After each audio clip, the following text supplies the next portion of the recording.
Okay, Gary, you sent a letter to council members in reference to the proposed $14 million budget cut for the city of Houston, specifically the police department. How will that affect your guys out in the street? Well, right now we have such a severe staffing problem. We are making up for staffing by using overtime. The $14 million is the equivalent of 150 police officers. And it would be devastating to cut this money out of the budget. It's going to cause increased response times.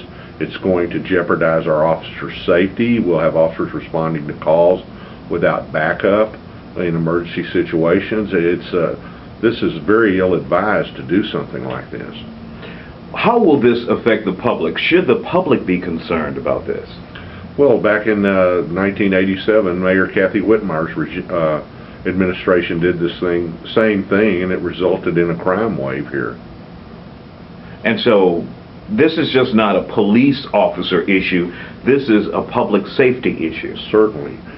Stopping the academy, reducing the number of classes when we're already at drastically low staffing levels, and cutting out the overtime, which is the Band-Aid that we're using right now to fix the staffing issue, is only it can't do but one thing, and that's result in higher response times to emergency calls and an increased crime. Who came up with this proposal? I have no idea. I assume it's coming from the mayor's office. That's why we sent this correspondence to the council members, and who have been very supportive of us, and we hope that they will take another look at this before the budget's passed.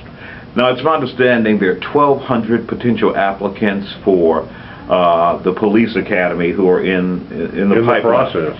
And so what happens to them? I don't know. I think it sends a very bad message, a very bad public image, when we have 1,200 people in the application process that we just say, hey, we're going to turn the switch off. We've spent all this money in recruiting, trying to get our staffing levels up, and then all of a sudden just turn the light switch off. I don't know who's making these decisions, but that's a very bad management decision.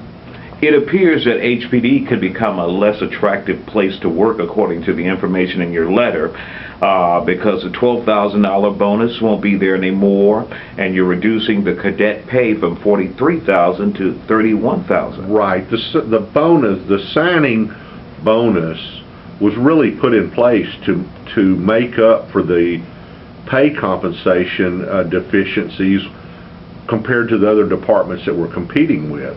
And by doing away with the $12,000 signing bonus, you're bringing your applicants back down to around $31,000 in the first year, which is nowhere close to being competitive in the market that we're competing for applicants from. So we will see, I guess, the HPD that we saw maybe a year or so ago struggling to get people to apply. Sure. And right now we have a good momentum going, and it would just be a tragedy to let this opportunity go by.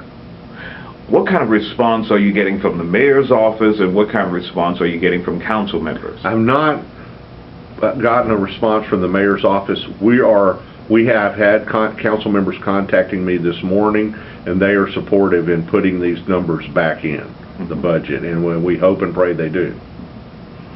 Do you think we have room to cut this much out of HPD's budget? Now, when you think of the city's budget, over several $billion, $14 million, is that a lot, or is that? Well, certainly $14 million is a lot of money when it comes to my thoughts. And we believe that times are tough and the budget should be scrutinized, but jeopardizing public safety is not a place that you need to compromise. So where should they cut? That's for the mayor and the council to decide. I just don't think it's a good idea to do it in public safety. Anything I didn't ask that you want to bring up? No, I can't think of. Any other key points in the letter? No, I think we did. I think we hit the Whitmire deal. We hit the 150 officer equivalent, and you've got the letter, so. Okay. Yeah.